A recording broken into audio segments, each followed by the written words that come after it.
I don't think the fungus killed him. All right, what did? Parker did it! Impossible. Why? It looks like every bone in that boy's body's broken.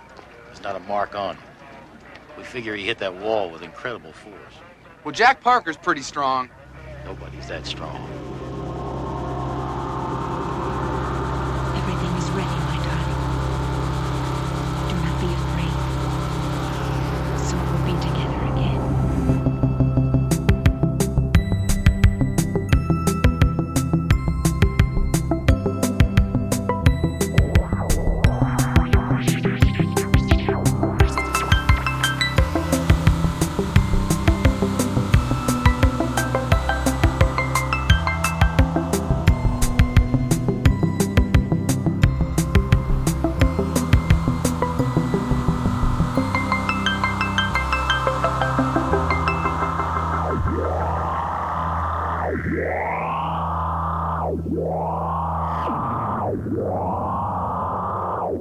This sandwich tastes as dry as hell. Hello and welcome to Hello, This is the Doom Show. I am Richard. Folks, I am very stoked to be here, not because of me, because for me, I'm always here. I am talking to Dave, aka Mr. Parka from the YouTube Entertainment System. Hello. Thank you. YouTube Entertainment System came out right after the Nintendo DS, actually. Yeah, a less playable format. I've been playing this game all wrong. I was pressing buttons and nobody's doing anything I want them to do. I can't control the viewership. So, folks, Dave and I talked about movies we should talk about, and since he's been on a frickin' 1982 tear, he's tearing 1982 a new one, we picked Time Walker, or as I like to call it, Timmy Walker from 1982, or Time Parka. Time Mr. Parka? I don't know. there is an alternate name, like Being from an Unknown World. Or yes, something? I think it is that. I think it's called that. The Being from Another Planet. There we go. Is what I got here, and there was a Mystery Science Theater 3000 episode 405 for all of you enthusiasts out there. I don't know how if I saw that one, I definitely didn't remember it, because when I saw this for the first time, I was definitely unique. No buried memories, no repressed memories. This is actually the first time I've watched this movie. Oh man. I know. It's one of those weird ones where it wasn't on my radar. I was saving it. And then you sent me the GIF. I sent you the Patrick GIF. He's just like, and I was like, uh-oh, did I break you? I might be having some serious burnout in 1982. I watched what was the movie I watched yesterday? The Caligula, the Untold Story, the Joe D'Amato one. And there was two versions of it. And at first there was an 2 hour and 1 minute version in Italian. And I was like, I'm going to do the long version. I started watching and I was like, I can't get through a Joe D'Amato, as much as I love a period piece of rape and torture, for 2 hours and 1 minute in Italian. I was like, flip it over to the 95-minute version. And I got through that. I muscled through that one. Yep. Yeah, I love Joe. I love him, but I have never been brave. After I saw the big Caligula movie from the 80s or from the 70s, I was good to go. It's good to go. That's a great exploitation masterpiece. Like actors getting suckered into being trash, and it's fucking awesome. It's a great John Steiner and his bald head looking crazy. Very memorable. Jaw-dropping movie. Absolutely jaw-dropping. Just one moment after another, too. But so the next thing that we do on this beautiful show is play the trailer or a TV spot, and here it is, the trailer and or TV spot for Tim Walker, Texas Ranger. Space and time. Two dimensions we dream of conquering. But perhaps they have already been conquered. Not by man, but a form of intelligence far more evolved and far more powerful. A Time Walker. The Discovery. They simply sealed him alive in a corner of Tut's tomb. The Awakening.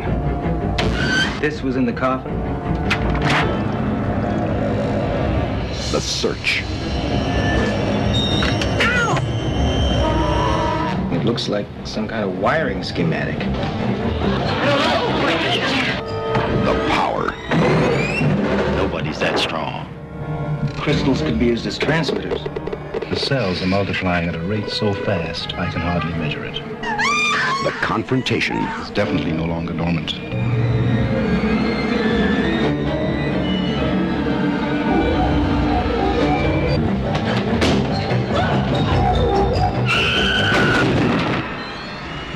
Time Walker.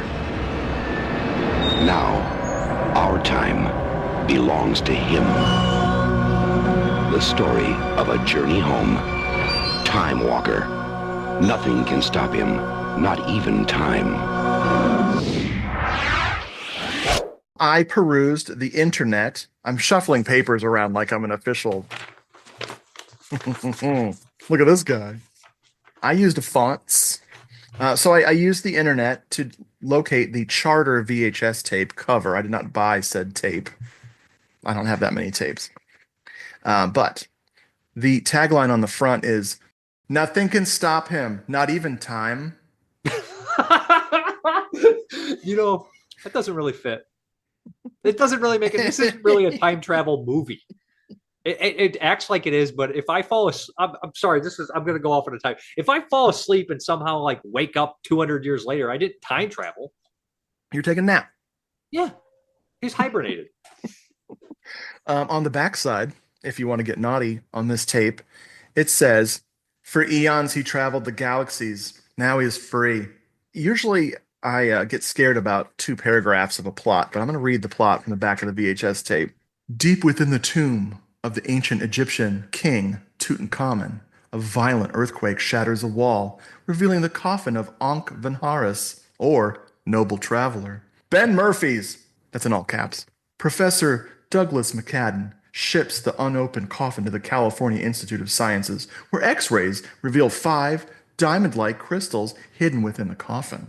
Technician Peter Sharp, Kevin Brophy, steals the crystals and repeats the massive X-ray dose to cover his theft. But he fails to notice that the powerful X-ray has revived an ancient green fungus. When the coffin is opened at a university press conference, the reporters uncover more than they bargained for. The mummy of Ankh-Venharis has disappeared, and soon after, several strange murders occur. The Time Walker is alive again, and he is not from this planet. They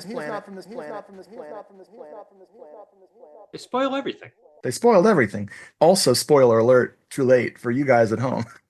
Like, I was like watching other people talk about this thing, and they were like, "Yeah, there's a twist. Like, there's a twist." It's like, not according to this box. It tells you fucking everything. Even the poster is like, that's not a human. It's just, what is that classic Twilight Zone where the guy, like, they have that big argument, like something on the street, and they're arguing, and they say, sometimes I've seen him standing outside staring at the moon or the stars, waiting for somebody to come get him. That's what this mummy's doing on the case. He's just like, I want to go home. Or it could be like a middle-aged alcoholic man who got too drunk on Halloween and got locked out from his wife, and she's just standing out there like, or his mom. It depends. He could be living at home. He could be living a singles life in his mom's basement. He's watching the pink elephants fly by. Full on alcohol induced dementia. Poor guy. What's it that what he calls him in Royal Dano calls him in Ghoulies too? I got the heebies or heebies or whatever he calls it. Oh my god. Oh, I love Ghoulies too. Just drinking up his unemployment check. Yes. Royal Dano, hungry. He looked hungry all the time. My favorite. So this is directed by Tom Kennedy. This was his only directing credit. You know, big shocker there. And in all caps, I wrote, he edited Silent Night, Bloody Night. Whoa. Whoa. I mean, if you can turn that into the miracle that it is, you're a talented pal. Kind of a sleepy movie, isn't it? Yeah, I wouldn't watch it when you're tired. No. It's kind of like I can't sleep, or like you're 12 years old and you get up early for Christmas and you're like, gotta wait for your parents to get up. Put on Silent Night, Bloody Night. Go right back in. Go back to sleep. I remember crying when I was a kid because one time when I was a kid, I couldn't fall asleep. So I was too excited about Christmas and I'd been eating sugar all day. And I just laying in bed crying that Santa was going to skip our house because I couldn't sleep. It was the first of many sleepless nights. I used to wake up at 3:00 in the morning and then just watch like Simpsons episodes I had recorded off the television, like until like I wake up, and then wake everybody up at 6:00, and they're just like, I hate you. I can't stand you anymore. I hate it here. I was awake watching the Late Late Show, like prom night when I was like 7 or 8, and like Tourist Trap around that age, because I was worried about getting picked on at school. So I was writing these jokes to like have cool comebacks to the bullies. And then I wouldn't be able to sleep. So I just turn on my little TV and watch slashers like Girls Night Out. Speaking of 1982. Yes. Baby. This reminds me of the Costanza joke. That's what I should have said. Turns back around. I would like to know the exact number of hours that I've lost while planning badass comebacks in conversations that never occurred anyway. I just like argue with myself. I just look like a maniac. And you're like, who are you actually hypothetically arguing with? You're like, me? He's an asshole. I can't stand him. I'm my own worst enemy. This had 3 writers, which is sort of, makes sense. The first one is Jason Williams, who's an actor, producer, and writer. That's called A Quadruple Threat. He wrote something called Vampire at Midnight, which I now have to see. Code Red put that on DVD, didn't it? I have no idea, but I want to find out. Man. And then he did something called Danger Zone with, oh my gosh, who was in Danger Zone? Was there 3 of those? There was 3 of those. Yeah, they made 3 Danger Zones. I never saw it, but I remember the cover. I think I had one on VHS or something, like a crappy, like when they were like for $1. You're like, I guess I'll ruin my life a little bit with this. Oh, he was in Danger Zone. This writer wrote himself a movie. And then on the poster, he makes himself look like somebody else. That's amazing. We got some aftermath stuff going on here. 1982 aftermath, where like the director stars like making his pecs all look huge. Well, bless him for trying. Only one can ride out of the danger zone. The other will burn in hell. Jason Williams is Wade Olson. Danger Zone 3, Steel Horse War. He also wrote something called Nude Bowling Party from 1995, which just wanted to mention. His writing buddies, Tom Friedman and Karen Levitt, didn't do a lot, but they helped him out with Danger Zone. Interesting. Yeah. Just a few members of the cast. I don't want to get too bogged down in this because this has a lot of characters, but we'll do our best here. First up is Ben Murphy. Wonderful Ben Murphy. He plays Professor Douglas McCadden, which I wrote down multiple versions of what I thought people were saying. McCadden, anything but McCadden. That's not a real name. I don't know why I couldn't hear it. I'm not sure it's real. I've heard McFadden. I've never heard McCadden. Maybe the McFadden family threatened to sue, so they had to dub it real quick. Get Tom Kennedy on the phone. I have a couple words with him. Hey, are you busy? Hey, man, we're talking about Time Walker. He's like, oh, thank God. Tim Walker? I love that guy. But yeah, this guy, Ben Murphy, all over TV, lots of TV movies. I don't know what his big role would have been. I always go to Murder, She Wrote. He was absolutely on an episode of Murder, She Wrote. He looks like somebody who would have like 170 credits, but not quite. And yes, he's a naughty professor because, of course, he's having an affair with a student, which everybody knows about, I think. This is Nina Axelrod. I love that name. Amazing. Good name. She's tough because she's an Axelrod. Motel Hell. Yeah, she's the main actress in that one, Motel Hell. Are you serious? I think she is. She's the one that falls in love with Rory Calhoun. She just likes older guys. Must be a thing. God bless her. Yeah, you know what's so funny? I haven't seen freaking Motel Hell in a really long time. I am a fan of that film. It's a good one. I think that I actually prefer Rory Calhoun. Like, I would date Rory Calhoun before I date this professor. You have taste. You have good taste. Next up, we've got Kevin Brophy, which he has bro in his name, and he plays a bro in this movie, which is amazing. He plays Peter Sharp, and I put in parentheses dull because he's a dumbass. He's a moron. Oh no, he just passed away this year. That's so sad. And a saint. Did I mention he was a saint as well in real life? Really? No, I just made that up because you said he was dead. Oh well, he was a perfect person. He was in freaking Hell Night. I love him. Doesn't he play the guy who runs the fraternity? Is that him? Yeah, he was typecast. Yeah, he's a dickhead in every movie he's ever.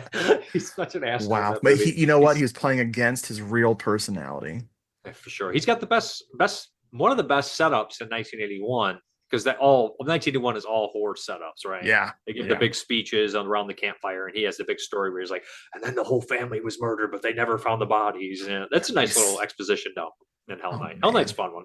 It's a great movie. I love it. Next up, we've got a random actor named Robert Random, and he plays Jack Parker, the infamous Jack Parker, who's just accused of everything on this frickin' everything going wrong on this planet. He's no stranger to the danger zone. Since he was in, he played Reaper, aka Grim Reaper, in Danger Zone 2 and 3. I love how I've never heard of these movies until looking stuff up. I think I have one of the VHSs. I want to go find bet you it in do. the closet. I have one of them. I don't know what it is. But that guy, it's so funny because they're like, Parker did it. No, nobody could be this strong. He's like, Parker's strong. It's like, Yeah, hey, he could- quit trying to blame my namesake here. He could crush every bone in my body, right? You could do it. He looks really weird too. Like he doesn't look like he'd have the position he has. He looks more like head of maintenance that shouldn't but he's like some professor, isn't he? I'm like, I don't know. It's just He looks like another actor I can't think of. Who's the guy from Wheels on Meals? Did you ever see that one? Is that the Hong Kong one, right? Yeah. Who is that actor? Plays Actually, never such seen a that one. dick. Oh, dude, do yourself a favor. You will love it. It is I love so Sammo charming. Hung. Hong's my favorite. I love him. Benny Urquidez. I believe that's how you say that. He reminds me of him a little bit. He's a martial artist. He did all stunt choreograph for all those movies. He's in everything. God, he's so good. Apparently, he's a real treat in real life. Seems like a nice guy. Also, he was in Vampire Midnight. This random actor, so we could find all these people. I love it. I'm catching some coincidences here. I don't know. It's kind of strange. Could be. These are all incestuous casts here. James Karen is Dr. Wendell J. Rossmore. And oh my God, this guy, what a treasure. What an absolute treasure. A god among men. Yeah. Return of the Living Dead, freaking Poltergeist. I totally forgot he was in Mulholland Drive. Oh, he's great in that part. 212 credits? He's great. I mean, is he one of those people that had stuff come out after he died? I would sure love that. No, he didn't. He didn't work hard enough. I know he's in this year. He's also in Poltergeist, one of his most memorable roles and one of his best roles. He's kind of a similar character. Yeah. God, what a legend. He is the head of the university and the big, heavy, total asshole. Perfect casting. He's so good at that. Next up, we've got Austin Stoker, aka Mustache. He plays Dr. Ken Melrose. He is our voice of reason. And at some point in this episode, I would love to drop his entire speech where he talks about... Here's why I'm so concerned. The structure is just crazy. The nucleus is unstable. The chromosomal pattern is mystifying. And the cells are multiplying at a rate so fast, I can hardly measure it. His big call of fame would be Assault on Precinct 13. I'm pretty sure. Yeah, man. Yeah. Dude, him and the one of the guys I'm going to talk about in a moment. But yeah, he's just so cool in this. I've definitely seen Battle for the Planet of the Apes. He's also in a deleted scene on the alternate ending for Uninvited by Graydon Clark, if I'm not mistaken. Ooh, I think Caribbean Officer. Is that who he plays in Uninvited? Yep. Another classic movie. It's not Dr. Caribbean Officer? Dr. Caribbean Officer. It's Dr. Poisonous Cat. Man, I'll never forget. There's movies I remember every frame of, and I feel like Uninvited is one of those movies. I saw it on cable as a kid, and it just seared into my brain. It is so... I've never needed to rewatch it. It's great. I mean, Alex Cord and George Kennedy yelling at each other. Perfect. Clu Gallagher with fake teeth. Okay, maybe I need to rewatch it. No, literally everybody's yelling at each other because they're outside of a boat and the sound's bad. They're like, let's film on a yacht. You got sound equipment? Quality. Who needs sound equipment? We got the ocean. Production value. Graydon Clark's like, I spent all this money on this puppet.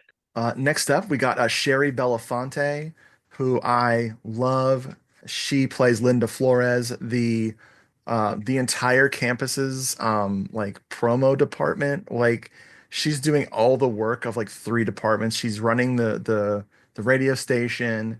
She's taking pictures for the school newspaper. She's like the hype man. I love her. She was in The Midnight Midnight Hour. Hour. Yep. Yes. Where's our Blu-ray? I just People. bought a Blu-ray that was upscaled to AI. Oh, Didn't do it justice. You know what I mean? Because I have a import DVD. okay. I have a burn DVD of the Anchor Bay one. So it's Sure. like, well, let's That's just what I see how got. this looks. So, and it's not great. But I was also, maybe I was a little high when I watched it on Halloween. So I was like, so you see that weird AI? I was just like, what the fuck? It's not enough that I don't usually get that high, but I was like, it's Halloween. Why not? It's Halloween. Halloween. I don't have a pot joke for that. I should have worked on that beforehand. No, I was on crystal meth. Oh, no, I'm sorry. No. You just assumed my drug use? I just assumed it was marijuana. I'm so sorry. So, Antoinette Bauer plays Dr. Hayworth. She's another one of the voices of reason. She works at the hospital and she's trying to like save people's freaking lives. She is too cool. This lady, freaking prom night. Oh my God. Die Sister Die, which I don't know if I've seen or not. Is that a Finley, Roberta Finley? I think so. I think it is one of the Finleys. Roberta or Michael, one of the Finleys were involved. I think Vinegar Syndrome put that on the double with Lurkers, maybe. No, this is Randall Hood. I don't even know who this is. The Lurkers. It was Lurkers and what is that movie it's always paired with? Primeval. Primeval. Yeah. When did Die Sister Die? I swear I seen that on release somewhere. Oh, it's Blood Sisters is Roberta Finlay. Yeah, I've seen that one. Oh yeah, that's that Media Blaster's Shriek Show. Yeah, with the Joe Bob commentary that helps you get through the movie. Yeah, I don't remember the movie being great. Speaking of 82, she's in a movie that I think I might be one of the only people who was like, "Hey, that was pretty good." Frickin' Blood Song. Oh, I watched Blood Song and I was like, right when it was done, I was like, I barely remembered it. I was like, it had the weird ESP killer thing, and yes, yeah, it's not the worst. It's not bottom movie. I was really taken with it. I really can't wait to watch it again. I mean, Richard Jekyll, he's in it. I love so Jekyll. I'm excited. Yeah, the abusive father in that whole movie. He's like, listen here. He's just like, it didn't sit well with him being an abusive dad because I feel like he's so like high energy, good, like, hey, sport dad kind of guy that he's just like abusive. There you go. Last person, I swear, I'm just getting carried away. I just love this cast. Darwin Jostin is a Lieutenant Plumber, a detective, which is a joke because he's not a plumber. But he was also in frickin' Assault on Precinct 13 and The Fog and Wild at Heart. Like, just, oh my God. Who's he in The Fog? He is Dr. Phibes. Wonder where they got that name. I don't remember that. I'm so impressed. I don't remember it either. I've only seen that movie 10 times. I never picked up on the Dr. Phibes reference. Yeah, I definitely probably see that movie 5 or 6 times. We need to watch it more. It should be a daily watch. Okay, so we're going to go and do some of the plot here. I will do my best to not totally blow this because, man, I got so into this story. I'm a fool for stupid shit. So for the credit sequence, I wrote space, the something, and now we're in Egypt, and where the production of this film, they spared no expense borrowing some photos from somebody's slideshow of Egypt. And then we have the tell or don't show or don't, no, it's supposed to be show, don't tell, but they're not showing it either. So the screen's black. And we hear them talking about this earthquake, right? That's going to reveal this tomb. Would you like to explain what is going on here? I don't know. I just know that it's like every other Egyptian movie I've ever seen, stereotypical white professor, and then some guy I imagine is from that country that's like, what's going on? It opens up just like Manhattan Baby from the same year, which isn't actually a mummy movie, but it might as well be.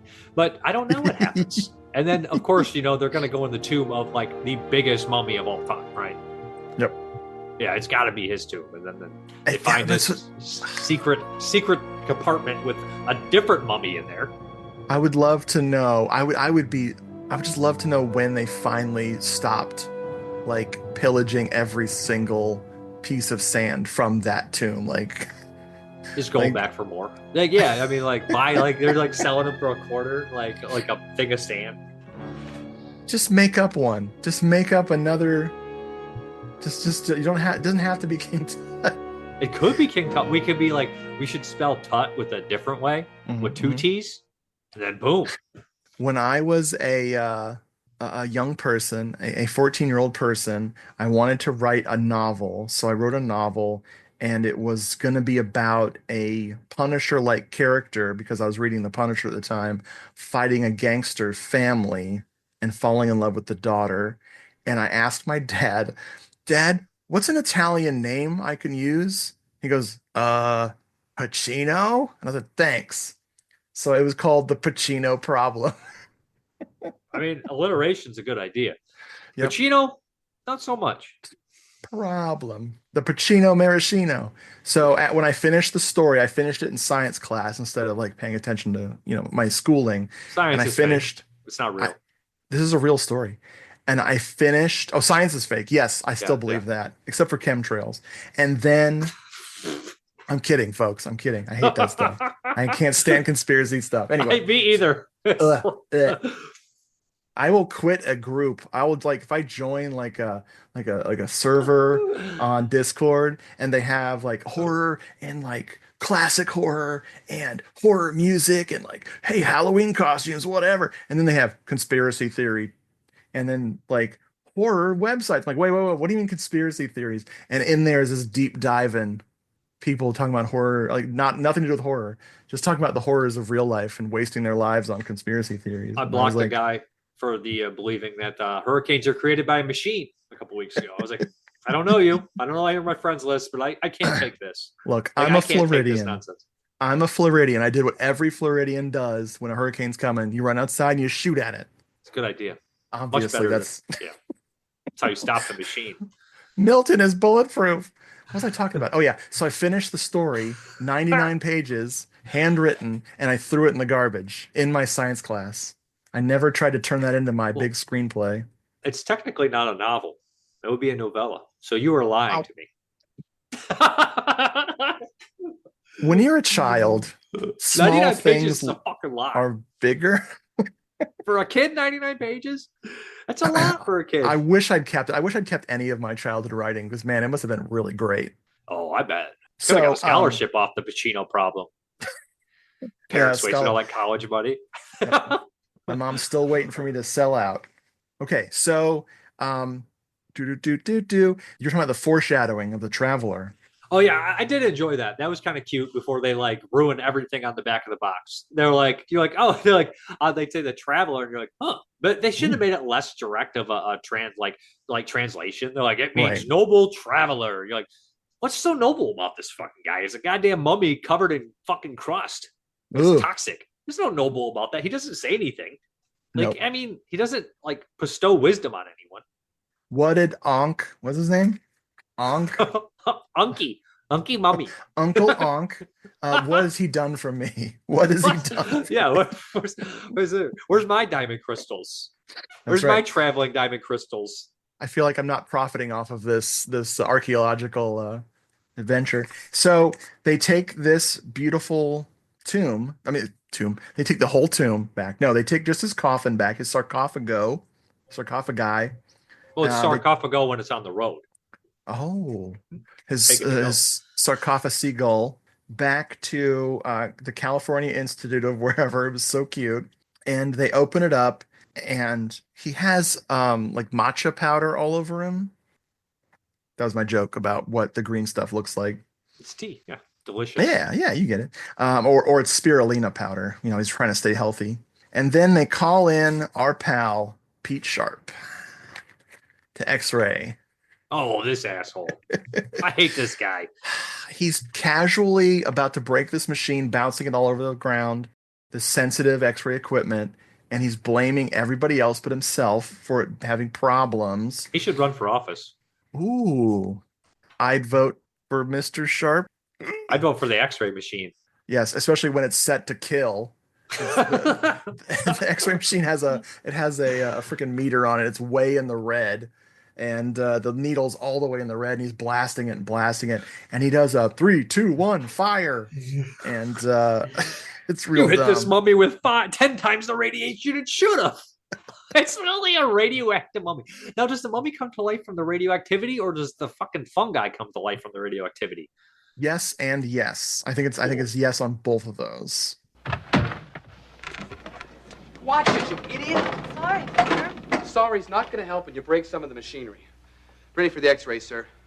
The mummy does awaken after all of this fun, but not before our pal Sharp is going to discover these beautiful jewels hidden in a compartment and steal them.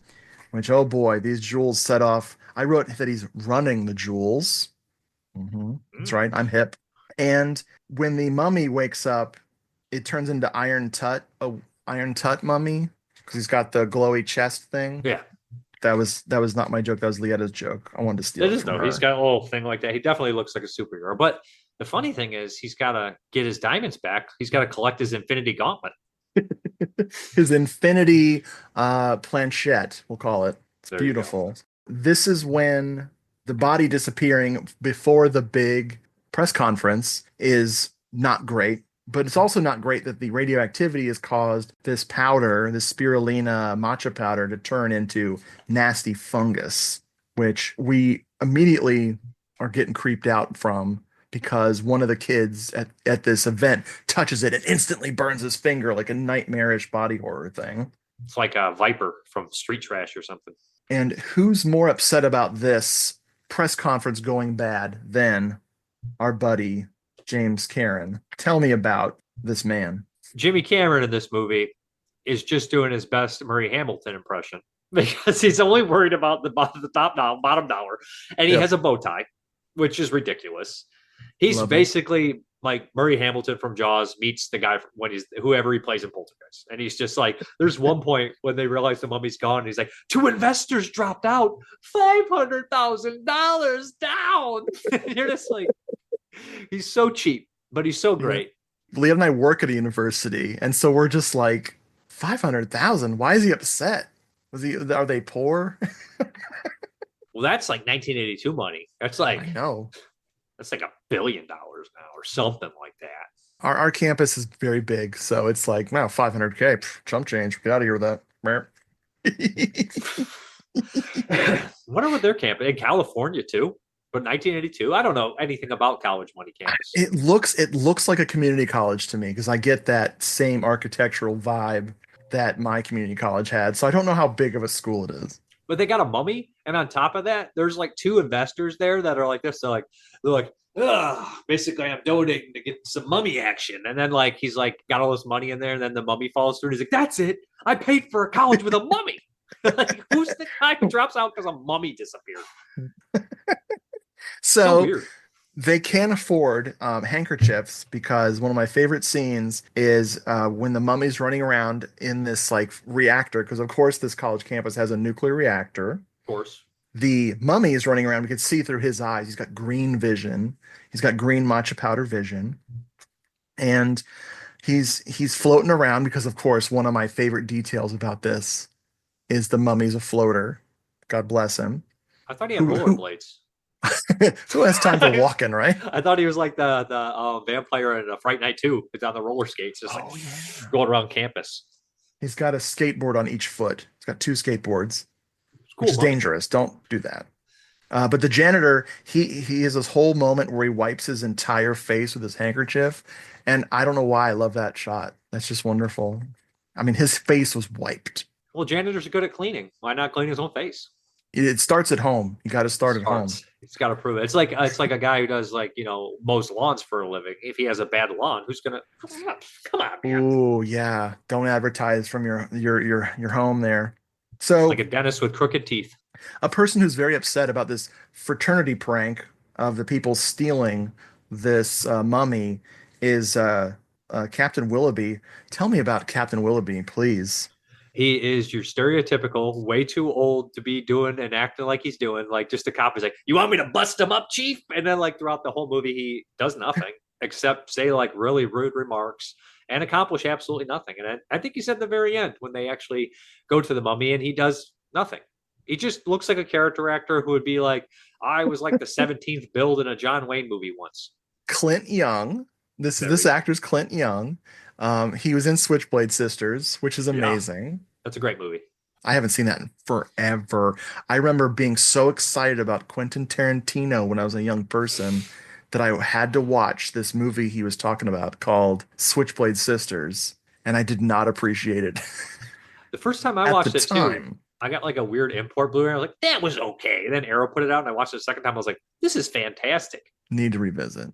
But yeah, so Captain Willoughby trying to exert power he doesn't actually have. My favorite moment with him, I don't know when it happens in the movie, but he and his buddy, his other campus cop buddy, are down in the basement under the reactor, and they hear something, and they open up a cabinet. It's full of rats, and they scream and run away. Who's afraid of rats? I'm not afraid of rats. Like if I'm in the middle of a sewer and I'm like covered in rats, I might be scared. Right. Or if I see like a rat in my own house, and I'm like, God damn it. But if there's just a rat in like a cabin, I'm like, it's a fucking rat. I'm just gonna close the door and go back the other way. I'm not fearing for my life so much. Yeah, I'm just gonna see like the administrator like, hey, there's a bunch of rats down there. I want you to search the campus. Turn it upside down if necessary, but find that mummy. Yes, sir. You got it. Another one of my favorite moments, I don't know when this happens in the movie, is the comedy news duo. So the guy runs the university in Willoughby, the president of the university's stooge. I forget who that guy was, but they're watching the news. Oh my God, he's the worst. He's a little weaselly bastard. Dr. Blowhard. I don't even know what his name is, but he reminds me of that guy from Ghoulies 2 who gets killed on the shitter, Harding or whatever. They don't call him Harding for nothing. We should have just done Ghoulies 2. We need to name that type of character. Weasel bastard. Weasel bastards. I like that.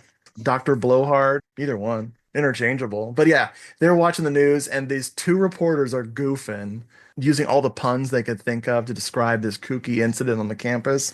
Oh my God, I love it. I'm playing all that audio. I can't help it. Hi, I'm Jamie Reynolds. And so am I. No, I'm Dick Draveland, and this is tonight's edition of 2 on 1. Today, here at the California Institute of the Sciences, they held a press conference to show off their new mummy. But when they opened the coffin, guess what? It wasn't a mummy. It was a daddy. Oh, my God. No, it wasn't anything. The coffin was empty. Empty? As a tomb. I wonder how much they paid for that thing. Whatever it was too much. Jamie, I think the Institute is in grave trouble. Oh, Dick. Sorry. These aren't jokes anymore.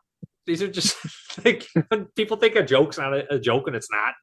They were completely fired after that horrible showing. I would have fired them. They're like, we're volunteers. I'm like, well, volunteer your ass somewhere else. Get out of here. So meanwhile, Peter, our pal, Mr. Sharp, dull guy, he's trying to do something with these crystals that he stole, not just give them to his girlfriend. What has he got? What is his big plan?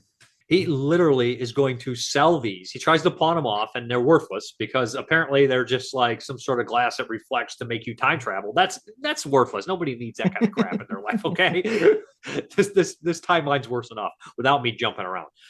So essentially, he's told they're worthless, and he owes a bunch of people money because this guy is just legitimately like scum or something. I don't know, because I'm calling him scum because he's literally moving one of the most precious mummies of all time, and he opens the bottom thing and he's like, "What's this? I'm just gonna steal it." You're going to college, man. What are you doing? Like, so he sells these to his friends. As gifts for their girlfriends, so the mummy can go around campus collecting these diamonds, so he can turn it into somewhat of a slasher movie. Because nothing in the 80s says we need young kids. We need young kids to be the focus. We don't want old crusty guys talking about mummies. We want some girls in the shower getting attacked by mummies. So we're trying to switch the focus to that. We could only see so many shots from the mummy's perspective before we turn the movie off. So they have to do something out in the world, get off the campus. Oh, I know. This Peter Sharp, I call him Peter the Peeper, because when he goes to give his girlfriend one of the crystals, he's literally spying on her roommate getting dressed. And then they get in an argument. She's way out of his league. I'm sorry. Actually, anyone is out of this guy's league. He's just dope. I don't remember where this part happens, but I do want to mention it because I found it very funny. When the one guy is chasing after the girl, and she's like, "We're done. We're through." And then literally like a 45-year-old, not making fun of him. I'm like 38, but this guy's like pulling up and he's like 45 years old. And he's like, "Hey, it's a 2-seater." It's like, She's like leaving with grandpa over here when she's like 20. It's just so weird. Just like, That would be funny if he was best friends with the main doctor. Like they both had this thing for like college students. Like, oh yeah, we're just gonna the steal guys the from girl. Creep Show. Fritz Weaver from Yes. Creep Show. Perfect. While all this is happening, the kid who got his finger burned is his whole hand is gonna have to be amputated. This frickin' fungus just eats away at the bone and the flesh and everything. It's nasty. So that's bad news for anybody who comes in contact with the mummy who is looking for his crystals, which have been spread around campus. The body horror in this is pretty solid. It creeps me out where the girl is about to get x-rayed. One of the girls who gets attacked, Yeah. the beautiful mummy, Uncle Ankh, accidentally grabs her throat when he takes back the necklace that has his crystal on it and leaves this hole, this looks like gnarly looking fungus spot on her throat. And they go to x-ray it. And Dr. Mustache discovers that if you x-ray this fungus, it turns into goop and it drastically increases in size, like exponentially increases in size. So there's a race against time to call the hospital to stop this x-ray. Doesn't happen in time. And this poor girl turns into a gnarly, chewed up corpse after her x-ray. It is, oh man, it's good. Love it. They tapped into one of my horrors, which is going to the hospital. Yeah, nobody wants to go to the doctors. I just shut my brain off and go in when I have to go. Oh my God. It's time to book those colonoscopies, everybody. And I don't mean when you turn 45, I mean daily. Daily. You got to have it daily. You got to have good insurance, though, man. That adds up. Now, I was hoping for all out mayhem at this party. We have a big frat party where everybody's, because of the mummy, they're having an Egyptian themed party with everybody goofing off, dressing as mummies, and trying to dress as Cleopatra, which leads to one of my favorite lines of the movie. One of the girls says, as Cleopatra would say, "See you later, guys." And then she walks like an Egyptian out the frickin' door. Would Cleopatra say that, though? See you later, guys. Of course. I don't. That's maybe, in the glyphs. Maybe. It's in the glyphs. It's written. The moment we hinted at earlier with how strong Mr. Parker supposedly is the mummy totally backhands this guy to hell. He has he tries to give his girl, who's been stolen by the older man that you talked about. He now has this precious gem that he's going to give to some other girl, and the mummy just slaps him to hell. It just slaps him and breaks every bone in his body. It's so cute. You think about it, there's not like really kills. This is more like PG oriented movie. Like I was watching, I was like, is this a TV movie? It's very TV vibe-ish. Mm-hmm. Yeah, the 3 kills are not very gory or graphic, but the body horror stuff I don't think would fly on TV. But not in 82. Now they would. So next thing is everything comes to a head when the alien finally gets all of his little crystals. Wait, he's an in alien? Place. Did I say alien? What? I didn't understand. I'm sorry. Oh my God. I shouldn't have read the VHS tape. You ruined this movie for me. Oh man, that's the ultimate bazinga.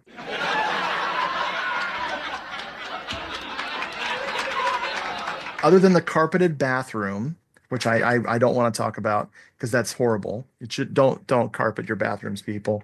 Go ahead and tell me what happens in this final reveal with all of when everybody meets in the reactor room. So there is apparently a reactor room, right? And I think it actually is something called like reactor room. It says on the door like reactor control room or something stupid like that, which is, I don't think that's how it works. But so they're all in here, and the Weasel Man has accused our good professor of hiding the mummy's body. So therefore he can find it later, and when he's ready to show it, yada, yada, yada. It's all, of course, obscure. We know because this mummy is walking around killing people.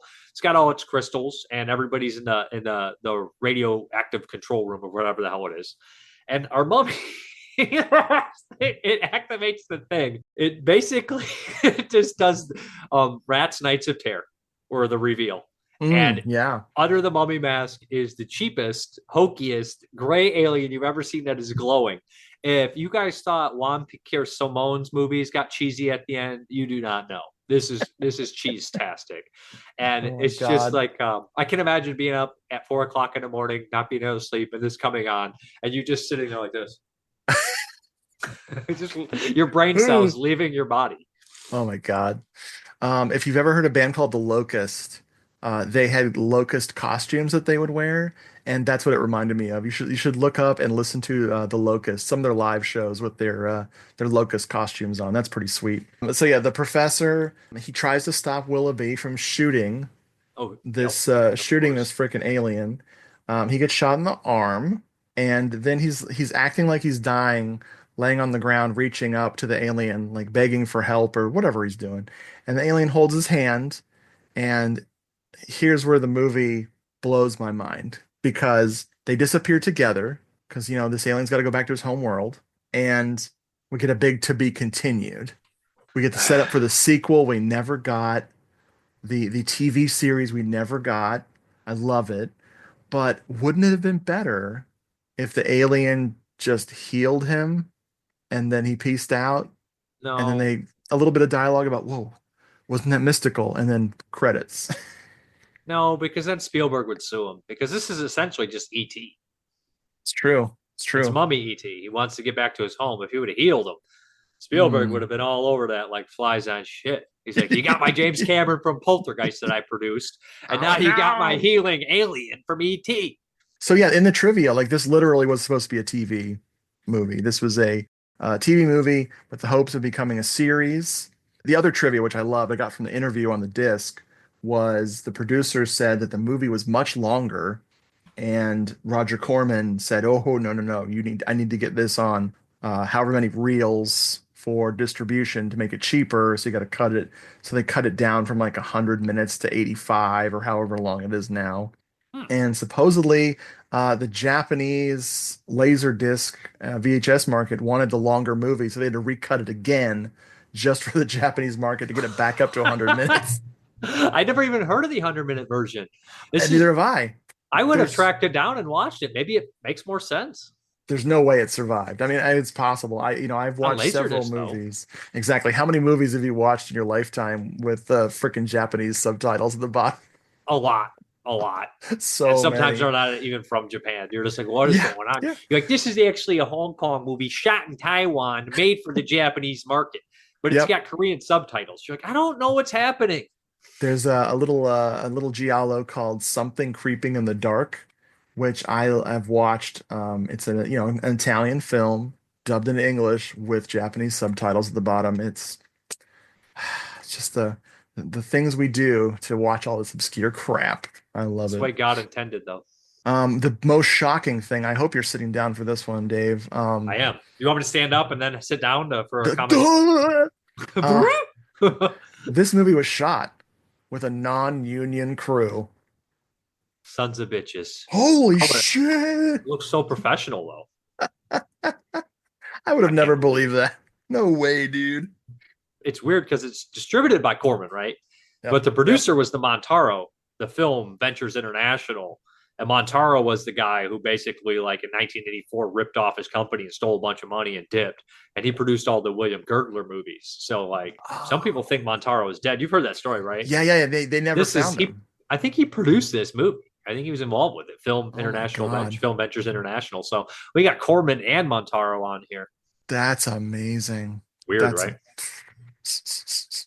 Oh my God. So how do you feel about this movie? Tell me your true thoughts. It's kind of dull and the pacing's off. I like Okay. James Karen though. He's one of my favorite actors. Oh, he's great. I just think it's really hard to make a good mummy movie. It really, really hard. I think mummies best pop up in a movie as a part that are great, but a movie solely focused on mummies, it's really hard to do a good one. Right. I absolutely love Time Walker. This is, let's see, what did I write in my notes here? My pages have been shuffling this entire episode, folks. I'm sorry. I love the kooky characters. Everyone is just strange and has some like odd motivation. The tone is really weird because it's like a 50s movie with all the trappings, but of course it's in an 80s package. It's the slasher formula turned upside down. I love.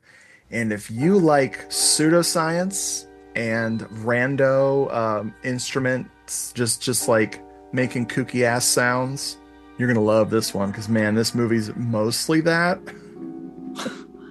Thank you, Richard Band. Oh yeah, that's right. Richie He's Band. He did the music score. I love it. I live for this shit.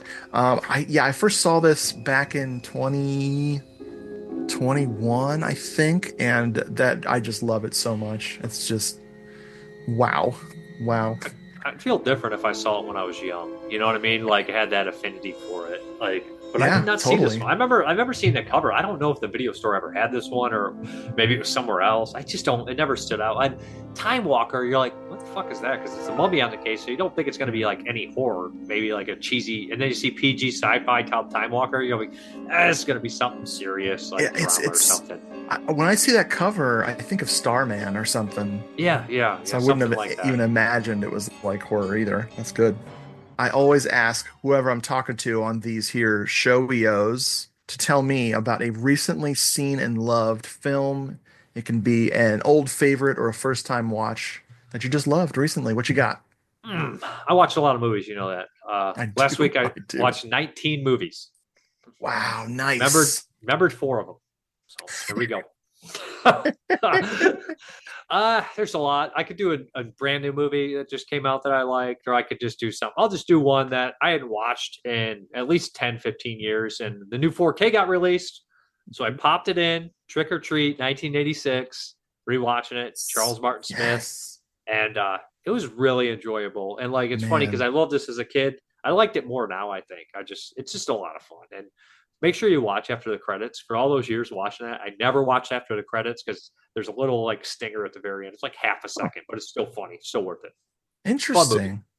Rock and roll, horror movies, blast. Oh, yeah. Yeah, I saw that for the first time like 5 years ago. I did not see Trick or Treat as a kid. I just mixed it up with a lot of other, heavy metal horror movies, which I've seen a lot of now. I love that. I need to get that Blu-ray because I remember how quickly they sold out of that because they kind of underestimated how bad people were waiting on that one. Yeah, it's one of the top like 4 or 5 that you always hear about. Like, we need Trick or Treat, we need Trick or Treat. Dude. And there's probably a couple. I'd like to see Nightlife, to be honest, 1989 zombie movie. Like that's the Thank number one. you. And I'm like, why isn't that one? It's one I watched a couple times growing up, and I have a sealed VHS. Refused to open it. I wrote about that for my friend's blog. I absolutely adore that film. I saw it on cable, caught the end of it, and was totally amazed. Didn't know what it was called for years until I found it by accident because I kept seeing the actor, the kid that's in it, the redhead Scott kid. Grimes. And I finally, did the IMDb thing and tracked it down. And man, it's so good. That one, like Midnight Hour. Midnight Hour. I would kill for. Oh man, where is that stuff? There's always great movies out on Blu-ray or 4K. People forget, and the Hong Kong market and stuff like that. When you look at that, there's tons and tons of them. My favorite is when everybody has the same download, like Abby, the Black Exorcist ripoff, where everyone has the same like freaking what do you call it? Tracking lines or whatever. Yeah. Oh, Elves. Elves is a lot of fun too. Elves is really good. Come that on. movie, I always make the joke that movie has so much smoking in it, it will give you cancer. You get secondhand smoke cancer from Elves. Everybody's just fucking Dan Haggard. He's like, I'm gonna smoke a few more because I'm an Elves. God, I love him. He's great. I watched an actual movie that came out this year. What? Like the night before last, called Thelma from 2024. It is a kooky little comedy with action movie vibes. It's about a 90-ish-year-old lady whose grandson calls her from the hospital. He's in big trouble. He needs $10,000 cash mailed to this specific address to get him out of jail. And she does this, and we immediately discover, of course, that it was a scam. It was not her grandson. And so the rest of the movie is her trying to get her $10,000 back. And it is just awesome. Just a great movie. It's really fun. I'm not saying anything. Let's just say action movie tropes are there, but not the way you think they are. It's not octogenarian John Wick or anything, but dude, Thelma's fun. It's just a sweet movie you could watch with your folks. Yeah, it sounds good. Yeah. Tell people, all of them, how to find you on the YouTube system, the YouTube entertainment system. Well, first you got to go in this club where look for the tapeworm. Ask for the tapeworm. No, I just go on YouTube, Mr. Parka, no spaces or anything like that. MRPARKA. It's also all the podcast places. The videos are on the podcast formats as well. So yeah, just find me on there. I review anything and everything, mostly horror cult films, but I like everything. So yeah, check me out there, folks. This is a person committed to physical media. When you see the VHS wall, you will understand immediately. It's just the way you talk about stuff is just really super engaging. Like I you're speaking our language when it comes to film collectors and stuff like that. And it's just like I was always really taken with, like, I felt like I was coming in the middle of something and I was like, oh, I gotta start backtracking because, like, I feel like just 82 alone, it's gonna keep you busy. Like, do you have any idea how far you are with 82? 134. Oh my God. And I got like 15 to 20 more of these big videos to do. And I got guests lined up for all of them, which is going to be a problem. Awesome. Oh, well, I got a problem, an awesome problem. Yeah, you know what I mean? But like, you get burnt out. Like, I did watch a lot of the big ones right away. So now, like, I got like 5-6 Nakatsu erotic films, horror movies to watch and stuff like that. Boy. Those are short, but they're not exactly the sometimes it's not easy to watch that kind of stuff. Or like you got AI subtitles on some Brazilian horror film and you're like, I don't know, I hope this makes sense. Yeah, that's one of my favorite things is downloading a bootleg. Not that I would ever do that, but you're watching those subtitles and you're like, do I need to get a doctor in here to check me out? Because I think I know what they're saying, but that was one of the things. When I was doing Giallo Meltdown 2, I had a whole folder of movies I downloaded off of YouTube to cover, and all I had was those subtitles, the automatically generated subtitles. Yeah. I ended up watching none of them. I cut them all. I was like, no, this doesn't need to be in the book. I'm out of frustration. I'll just try to learn the language, which will take me the rest of my life. It gets rough. Like I watched, what is it for 81? I watched this movie like Yarshish or something, the evil one, which was a Thailand movie. And I wanted to see it because I seen it on the bootleg circuits for a while. And I was like, I only seen like 1, maybe 2 Thailand horror movies. And I watched like 222 from 81. So I was like, I'm going to watch this fucking thing. And it's long. And it was really fucking weird. And there's always a lot of comedy that doesn't really mesh well in those movies, a lot of the Asian countries. So I'm just like, I watched it. The subtitles were AI generated, but I got the gist of it. But there's a lot of folklore and weird shit. But I was like, I'm glad I watched it because there was one scene in that movie where I just like my jaw hit the ground, where it's like literally like they throw like the lady gives birth and all the women that are in this hole with her like rip the baby to pieces and eat it. And I was like, but it's not like super graphic or they rip all the women's eyes out at one point. I'm like, but at like points there's like people shrinking and growing and like like goofy humor, and you're like, weird as fuck, man. Wow. Recommend it. Hey, not really, but it kind of is. I'm not saying don't watch it. I just say watch at your own risk. Nice. Appreciate you having me on the show though too. I'm glad you had time to head on over to the Doom Show. You're always a pleasure to see your face, even though this will be audio. You saw my face, though. They know that you saw my face, and they can hear your enjoyment in your voice about my face. Smiling with my eyes and my mouth. This time. The tapeworm. The tapeworm. How about his name's not even the tapeworm, and I just fucked it up? Somebody's like, you idiot. It's not the tapeworm. Just call him TP from Mad Men. Which one's T? Oh, that asshole guy, right? Yeah, the hot tub guy. Doesn't he get hung? Doesn't he get hanged? He hanged does. Or hung? He gets hunged. Hunged. Bye, folks. Bye. It's over.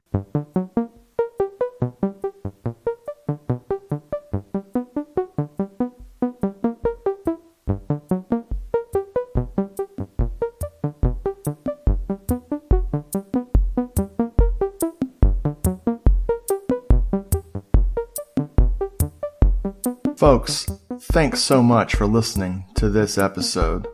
If you'd like to write into the show, send an email to doomedmoviethon@gmail.com or hit us up at Doomed Moviethon on Instagram, or at Doomed Moviethon on Twitter, or at Doomed Moviethon at Discord, or go to Hello This Is the Doomed Show on Facebook and message us there. If you want more Hello This Is the Doomed Show, go to doomedmoviethon.com and click the podcast button for the archive, or go to YouTube and look up Doomed Moviethon and you'll find the classic episodes of Hello This Is the Doomed Show. And if that's still not enough, I have written some books, about my love of movies over on Amazon.com. Just look up Richard Glenn Schmidt and you'll find Giallo Meltdown, a Moviethon Diary, Giallo Meltdown 2, Cinema Somnambulist, or Doomed Moviethon, the book. Hello, This is the Doomed Show is a proud member of the Legion Podcast Network. Go to legionpodcast.com and check out the other great shows over there.